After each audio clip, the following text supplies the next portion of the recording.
Hi guys, Lexie here, founder of the PR Bar Inc. And today I'm going to be going over my Pitch It Good checklist. And the super cool part about this is it's available for download completely free so that you can print it off at home and reference it.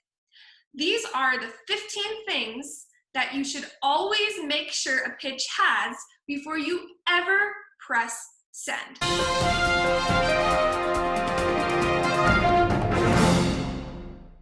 Okay, here's the checklist. All you have to do if you want it is look at the description below, the notes on this video, and it'll send you a link of where to download. So the first one is you've carefully researched and selected the journalist that you're pitching. Basically, this means that you've done the legwork prior to writing the pitch that is necessary to really excel.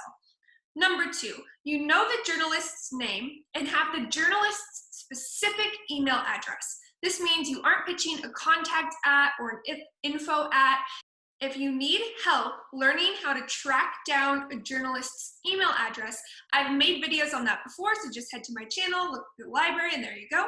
All right, number three on the list, your pitch is related to the journalist's specific beat. Now, a beat is essentially a topic. So a writer might cover the health beat or the technology beat. Basically, it's a lane or a topic that they write in. Number four, you've made sure that the journalist you are pitching hasn't already written about the topic of your pitch recently. Essentially, your angle is new. Now, an easy way to check this is to go to their author or bio page and scan through recent headlines to make sure that there's no topic that they've recently covered that you're about to pitch.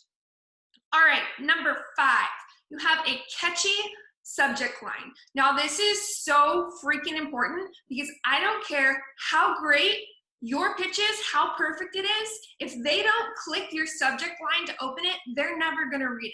So this is really important. Make sure you have a catchy subject line.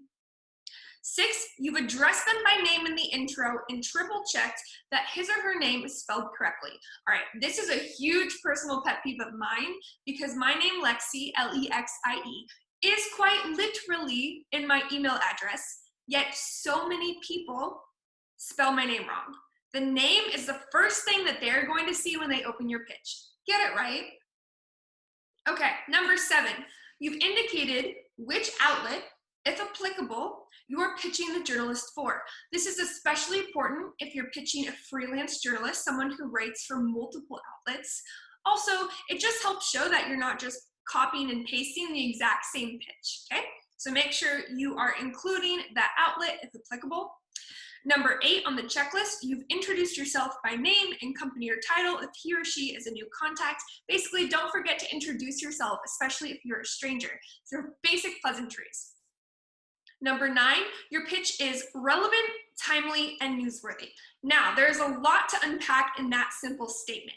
These are things that I go over in depth in my programs, Pop Biz Clink, and my pop-up program, How to Get Press Now. So if you want to go into all the intricacies of how to be newsworthy, make sure you check out my programs. Go to theprbarinc.com.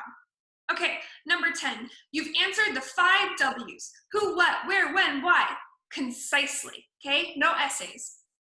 Number 11, you've proved your credibility. So you've used facts and data when or if available.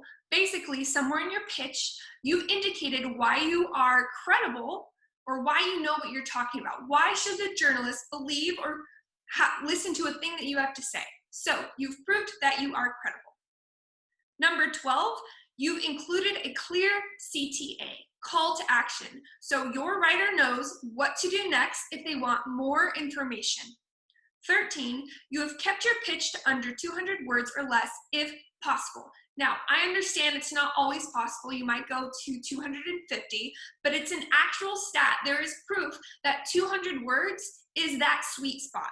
So use it as a best practice rule of thumb. Number 14, you've triple checked all of your grammar and spelling. You are reaching out to an editor or writer, meaning they care about these things. A free resource that you can utilize is grammarly.com.